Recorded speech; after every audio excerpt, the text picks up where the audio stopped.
If you would like to see more Dark Souls 3 content like this, don't forget to click that like and subscribe button and show your support to all the content creators in this community.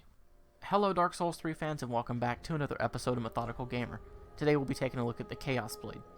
In order to properly wield the Chaos Blade, your character will need to meet the base stat requirements of 16 strength and 14 dexterity. The Chaos Blade is a weapon that upgrades to Twinkling Titanite. Therefore at plus 5 this weapon will scale with an E in strength and an S in dexterity. The Chaos Blade cannot be infused or buffed, but it has the potential to be the best possible katana in Dark Souls 3 as far as DPS. Like the other Souls games, the Chaos Blade will drain the character of at least 15 HP per strike, and lastly, the Chaos Blade has the highest rate amongst other katanas in regards to bleed build-up. Something that I would like to take the time to discuss with you is the way that Flinzering is set up in this game. Unlike the previous Souls title, Flinzering in this game scales with your actual equipment load. This is no longer based upon your percentile, nor does your large number have anything to do with the scaling. This is how I personally believe the ring should be scaled, so that players cannot take advantage of both worlds as far as DPS and defense. Alright, the first thing to talk about with the Chaos Blade in PvP is how you're going to land most of your successful attacks. Unlike most other weapons, the R1 is not going to be your most reliable attack source, in my opinion. Your most viable attack is going to come from your Sprint R1 or your Battle Art L2 R1 attack. Now with that said, katana type weapons are very easily parried in PvP.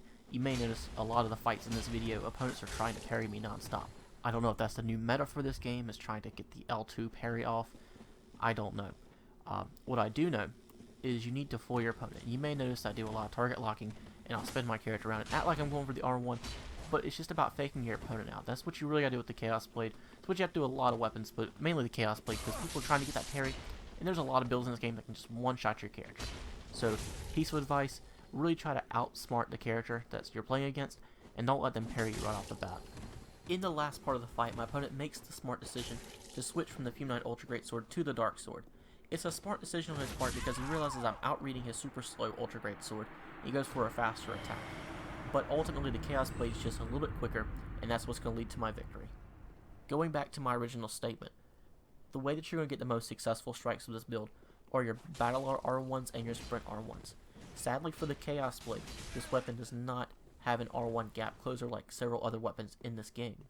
Now whether you're playing proactively like I am in this fight, or reactively like I did in the last, you need to get your jabs in quick and get out. Especially with low defense, you cannot hang around to get hit by your opponent, so therefore R1s are not a very viable attack for me with this build. When deciding which of the movesets to initiate in PvP, I first look at my opponent to see if he's in an active iframe, meaning is he rolling. If he's not, I catch him with the Sprint R1, so I catch him before he goes into his roll.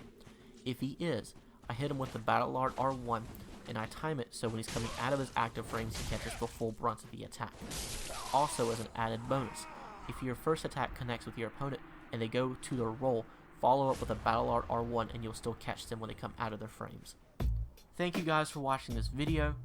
In this last fight I'm using an alternate armor costume I like to use for this build. Stick around to the very end of the video and I'll show you the setup. Don't forget to click that like and subscribe button and help support my channel. And leave a comment in the section below if you realize that I'm using a new studio microphone for my videos. I'm really excited about that, so this is the first video I'm using this. So let me know if you noticed. Again, thanks for watching, and until next time, remember to play smart and keep on winning.